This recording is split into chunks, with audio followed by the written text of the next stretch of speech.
అందరికీ నమస్కారం. సంక్రాంతి స్వరం ద్వారా తెలుగు భాషను మాధ్యమం నుంచి ఒక భాష స్థాయికి తీసుకొచ్చారు. అదేవిధంగా తెలుగు భాషా మాధ్యమం అనేదాన్ని పూర్తిగా రద్దు చేసినటువంటి గత ప్రభుత్వము, అంతకుముందు ప్రభుత్వాల పనితీరు గురించి, తెలుగు భాషని తిరిగి ఏ విధంగా మనం బతికించుకోవాలి అనే విషయం గురించి కూడా మనం కూలంకషంగా చర్చించే కార్యక్రమంలో భాగంగా గతంలో ఉన్నటువంటి 2014-19 మధ్య ఆ రాష్ట్ర ప్రభుత్వం మున్సిపల్ స్కూల్స్లో తెలుగు మీడియంని పూర్తిగా ఎత్తివేసిన విధంగా మీకు చెప్పాను. ఇప్పుడు 2019 నుంచి 24 వరకు ఉన్నటువంటి గత ప్రభుత్వం తీసుకున్న నిర్వాహకం గురించి ఒకసారి చర్చిద్దాం. దానికి ముందుగా జీతం కోసం ఆంగ్లం, జీవితం కోసం తెలుగు, ప్రాథమిక విద్యా స్థాయి తెలుగులోనే, మాతృభాషలోనే విద్యా బోధన జరగాలి, తెలుగు భాష విధ్వంస గురి కాకుండా కాపాడుకుంటాము. ఆ విధంగా తెలుగు భాష విధ్వంసానికి గురైతే తెలుగు జాతి వైభవం కోల్పోతుంది, తెలుగు భాష భావితరాలకు అందించలేము. ఇవన్నీ కూడా అందరు రాజకీయ నాయకులు చెబుతున్న మాట ఈ రోజుకి కూడా.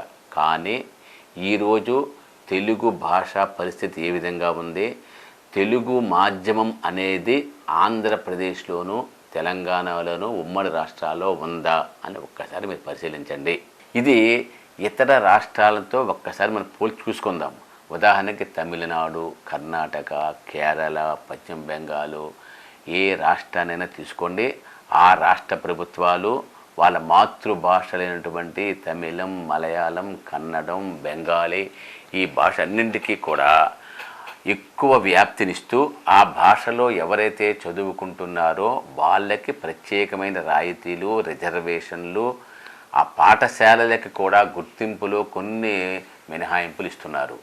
ఉదాహరణకి విద్యా ఉద్యోగాల్లో కూడా, అంటే చదువుకుని ఎవరైతే 10వ తరగతి వరకు మాతృభాషలో విద్యాభ్యాసం చేశారో వాళ్ళకి ప్రొఫెషనల్, అంటే మెడికల్ కాలేజీలోను, ఇంజనీరింగ్ కాలేజీలోను, ఇతర యొక్క కళాశాలల్లోనూ రిజర్వేషన్లు ఇవ్వటము. అదేవిధంగా ఉద్యోగాల్లో కూడా మాతృభాషలో ఎవరైతే చదువుకున్నారో వాళ్ళకి కూడా ఉద్యోగాల్లో రిజర్వేషన్లు ఇస్తూ నేను చెప్పిన అన్ని రాష్ట్ర ప్రభుత్వాలు అనేకమైనటువంటి మినహాయింపుల్ని, రాయితీలని, రిజర్వేషన్లు ఇస్తూ ఉన్నాయి. వైఎస్ జగన్మోహన్ రెడ్డి గారు ముఖ్యమంత్రిగా ఉన్న కాలంలో ఆంధ్రప్రదేశ్లో ఉన్నటువంటి అన్ని రకాల స్కూల్స్ని, అంటే పంచాయతీరాజు, మున్సిపాలిటీ, ప్రభుత్వ సంక్షేమ పాఠశాలలు, ఎయిడెడ్ పాఠశాలలు, జిల్లా పరిషత్ పాఠశాల అన్నింటినీ కలిపి ఒకే గొడుగు కింద తీసుకొచ్చారు. ఇది మంచి ప్రయత్నం జరిగింది. ఆ తరువాత జీఓఎంఎస్ నెంబర్ 82 అనే 2020 జూలై 26వ తేదీన ఒక జీవో ఇచ్చారు. దీంతో ఏంటంటే 1వ తరగతి నుంచి 8వ తరగతి వరకు అన్ని ప్రభుత్వ పాఠశాలల్లో ఆంగ్ల మాధ్యమమే ప్రవేశపెట్టేశారు. ఆ తర్వాత 2020-21 నుంచి ఆ విద్యా సంవత్సరం నుంచి 1వ తరగతి నుంచి 6 వరకు ఇంగ్లీష్ మీడియంని దశల వారీగా ప్రవేశపెట్టారు.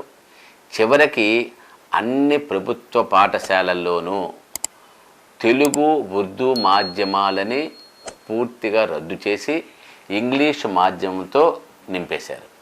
అంటే ఎందుకు ఈ విధంగా చేశారు అంటే చదువుల నాణ్యత పెరగాలి, ఉద్యోగ అవకాశాలు మెరుగుపరచాలి, మెరుగైన భాషా నైపుణ్యం కావాలి. ఇవన్నీ కూడా ఇంగ్లీషు వల్లనే సాధ్యం అవుతుంది అనేది ఆ ప్రభుత్వం యొక్క ఉవాచ.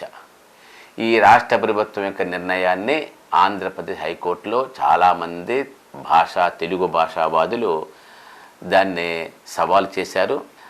ఆంధ్రప్రదేశ్ హైకోర్టు స్టే ఉత్తర్వులు ఇచ్చింది. ఆచరణలో అది అమలు కాలేదు. ఎక్కడా కూడా తెలుగు భాషా మాధ్యమమే లేదు, ఇంగ్లీష్ భాషా మాధ్యమం మాత్రం కొనసాగుతూ ఉంది. తెలుగుని ఒక సబ్జెక్టుగా, ఒక భాష స్థాయికి దిగజార్చారు.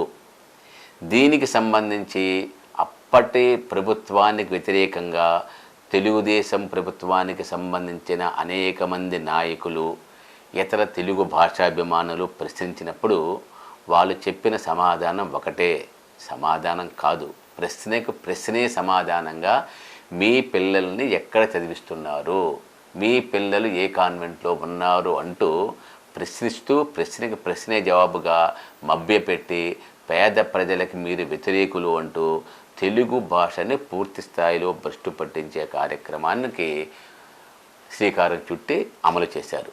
ఈరోజు ఉన్న పరిస్థితి ఏంటంటే ఆంధ్రప్రదేశ్లో ఎక్కడా కూడా తెలుగు భాష మాధ్యమ స్కూల్స్ లేవు. చివరికి ప్రభుత్వ స్కూల్స్లో కూడా తెలుగు మీడియం లేని పరిస్థితి ఏర్పడింది.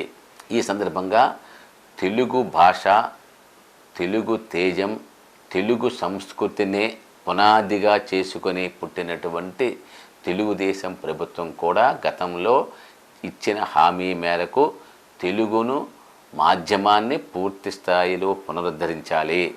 మా ఉద్దేశంలో కొన్ని కనీస చర్యలను ప్రభుత్వం తీసుకోవాలి. ఒకటి, అన్ని ప్రభుత్వ పాఠశాలల్లో కనీసంగా 5వ తరగతి వరకు తెలుగు మీడియంలోనే విద్యాబోధన చేయాలి. ప్రభుత్వ స్కూళ్ళలో అంటే ఇక్కడ ప్రభుత్వ స్కూలు అంటే అన్నీ కలిపేశారు కాబట్టి మున్సిపల్ స్కూల్సు, జిల్లా పరిషత్తు, మండల schools, government schools, aided schools, అదేవిధంగా ఇతర స్కూల్స్ అన్నీ ఒకే గొడుగు కిందకి వచ్చినాయి కాబట్టి అన్ని ప్రభుత్వ స్కూల్స్లోనూ 6వ తరగతి నుంచి 10వ తరగతి వరకు మాధ్యమాన్ని ఎంపిక చేసుకునే విధానం విద్యార్థులకు ఉండాలి. అంటే 5 వరకు తెలుగు మీడియమే ఉండాలి, 6 నుంచి 10 వరకు మీడియాన్ని ఎంపిక చేసుకునేటువంటి ఆ హక్కుని విద్యార్థులకి తల్లిదండ్రులు కల్పించాలి.